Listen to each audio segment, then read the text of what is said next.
Predstavme si takú tú klasickú scénu, ktorú asi všetci dobre poznáme. Je vrchol leta, vonku je 35 stupňov a slnko praží na tmavú strechu nejakého domu. Áno. Pamätám si, ako sme ako deti nemohli prejsť bosí po tmavej ceste a v podstate toto isté si ľudia dávajú priamo nad hlavu. To teplo sa potom, neúprosne tlačí dnu a z obývačky je zrazu sauna. A tá strecha sa mení na obrovskú rozpálenú platňu. Nie je vôbec výnimočné, ak jej povrch dosiahne 60, 70, niekedy aj viac stupňov. A to teplo potom ide ďalej a ďalej do konštrukcie. A presne preto sa dnes pozrieme na jednu technológiu, ktorá sľubuje, že s týmto problémom urobí naozaj krátky proces. Hovoríme o špeciálnych keramických náteroch. Áno, a tie podľa všetkého dokážu tú povrchovú teplotu znížiť, a to dramaticky. To slovo dramaticky je asi kľúčové však. Určite, pretože tu sa nebavíme o bežnej izolácii, ktorá len spomaluje to prehrievanie. To je ako keď dáte horúcu polievku do termosky. Aj tak postupne vychladne. Jasné. Tu hovoríme o úplne inom princípe. O aktívnom odrazení, zablokovaní tej energie ešte predtým, ako vôbec stihne tú strechu ohriať. Aha, takže nie postaviť hrádzu, ktorá sa aj tak naplní, ale skôr otočiť tok rieky úplne inám. Presne tak. Toto prirovnanie sa mi páči. No aby sme zistili, či to nie je len nejaký marketing, máme k dispozícii dva hlavné zdroje. Prvým je veľmi konkrétna prípadová štúdia z Kolumbie. Tá detailne dokumentuje aplikáciu náteru na strechu obytného domu aj s meraniami pred a po. No a druhým je webová stránka európskeho distribútora, ktorá nám to celé dá do širšieho kontextu. Takže našou misiou dnes je zistiť, či je toto reálny technologický prelom. Poďme sa na to pozrieť. Dobre, takže začneme tým najhmatateľnejším, tou prípadovou štúdiou. Presúvame sa teda do mesta Barranquilla v Kolumbii. Áno. Dokument sa zameriava na rodinný dom s azbestovou strechou a tá sa v tamojšom podnebí menila doslova na peklo. Aké boli tie presné čísla pred zásahom?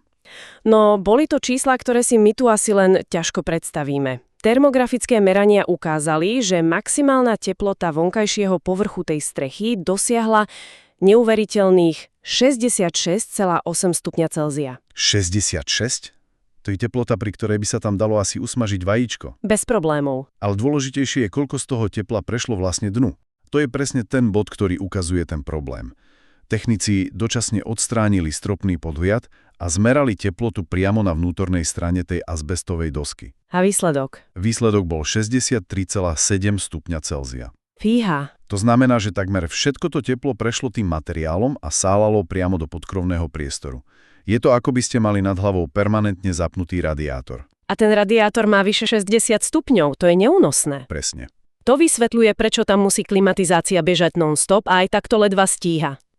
Dobre, máme teda extrémny východiskový bod, štúdia potom podrobne opisuje celý proces aplikácie. Ako na to išli? Postup bol veľmi metodický. Najprv samozrejme vizuálna inšpekcia, potom čistenie nízkotlakovou vodou, aby sa odstránil prach nečistoty.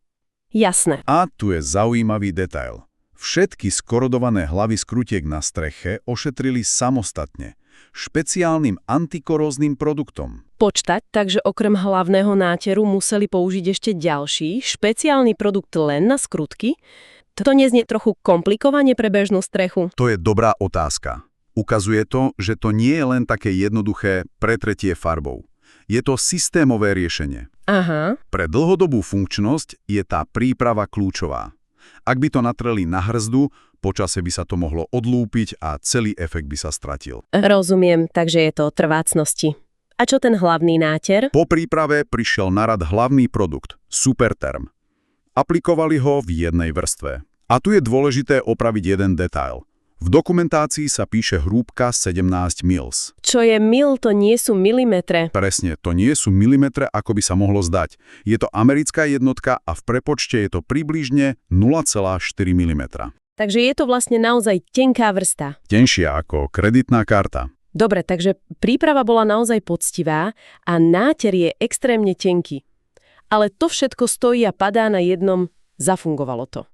Keď prišli technici znova s termokamerou, čo videli? Videli niečo, čo muselo prekvapiť aj ich samých. Nová maximálna teplota vonkajšieho povrchu strechy bola 32,6 stupňa Celzia. Moment, povedzte to číslo ešte raz. Z takmer 67 na 32,6? Áno. To je menej ako polovica. To znie takmer ako chyba v meraní. Sú si istí? Sú si úplne istí, je to podložené termografickými snímkami, protokolom. Wow. Záverečná správa to presne vyčíslila. Zníženie teploty o 34,2 stupňa, to je pokles o 51,2%.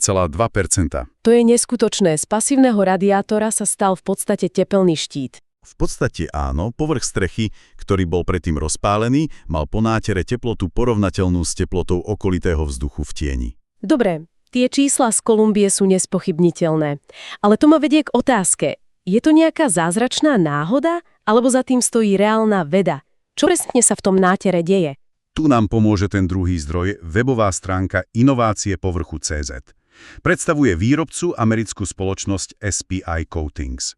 A podľa ich materiálov sa výskumu keramických náterov venujú viac ako 35 rokov. 35 rokov? Áno, takže to nie je žiadna horúca novinka, ale dlhodobo vyvíjaná technológia. Ak to vyvíjajú tak dlho, prečo o tom nepočujeme častejšie? Prečo každá nová budova nemá takýto náter?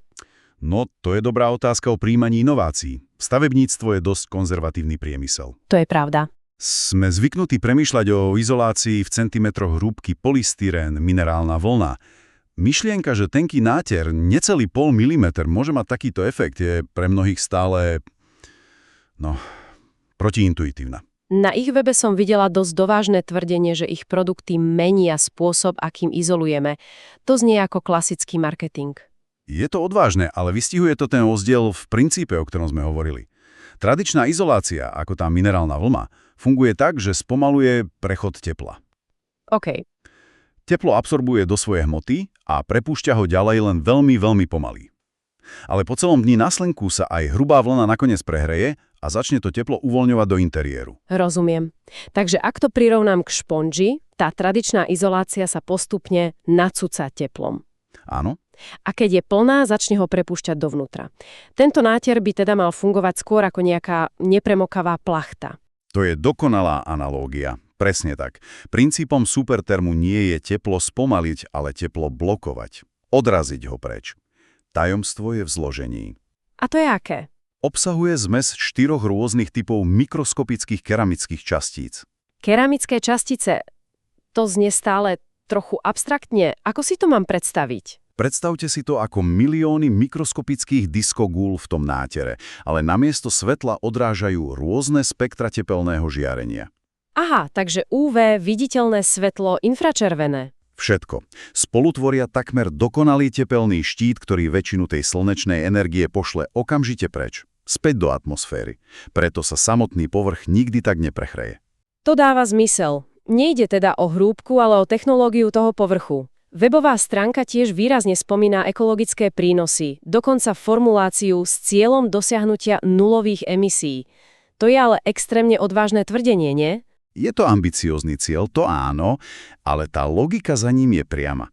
Ak dramaticky znížime prehrievanie budov, priamo tým znížime potrebu chladenia. A klimatizácie sú obrúsky žrúti elektriny. Presne. Keď bežia menej alebo na nižší výkon, spotreba energie radikálne klesá.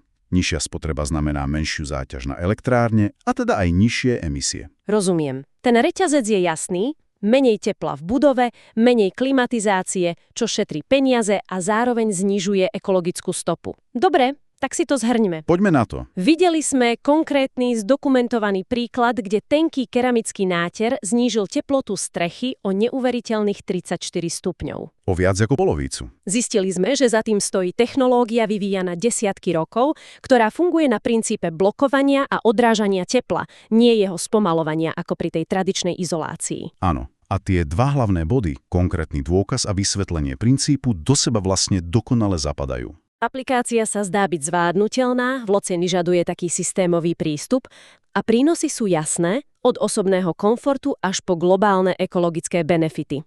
To však vyvoláva jednu dôležitú otázku, ktorá v našich zdrojoch nebola priamo zodpovedaná, ale logicky z nich vyplýva. Celý čas sme sa bavili o ochrane pred horúčavou, o blokovaní tepla, aby neprešlo dnu. Celý kontext bol o chladení. Áno, riešili sme Kolumbiu a leto. Ale ak je základným princípom tejto technológie blokovanie prenosu tepla cez ten povrch, nebolo by logické, aby to fungovalo aj opačným smerom? Ako to myslíte? No, predstavme si aplikáciu tohto náteru nie na vonkajšiu strechu, ale na vnútorné steny miestností, v chladnom podnebí, u nás, v zime. Aha. Ak by náter dokázal rovnako efektívne blokovať únik tepla z interiéru smerom von cez tie chladné steny, mohol by predsa znižovať náklady na vykurovanie. Počkať, takže hovoríte, že by sme si mohli vymaľovať obývačku týmto náterom a on by nám v zime držal teplo vnútri, fungoval by ako tepelné zrkadlo? Presne tak, teoreticky by mal. Princíp blokovania prenosu tepla by mal platiť obojsmerne. Teplo z radiátorov by sa odrážalo od stien späť do miestnosti, namiesto toho, aby unikalo cez múrivo von. Ten istý produkt, ale použitý z opačnej strany a s opačným cieľom. Áno, nie udržať teplo vonku, ale udržať ho vnútri. To úplne mení pohľad na vec. Celý čas sme sa na to pozerali ako na riešenie pre horúce krajiny, ale toto by z toho urobilo technológiu relevantnú úplne všade, počas celého roka. Naše zdroje sa tejto možnosti priamo nevenovali, ale na základe toho popísaného princípu by to mohlo byť jeho ďalšie rovnako významné využitie.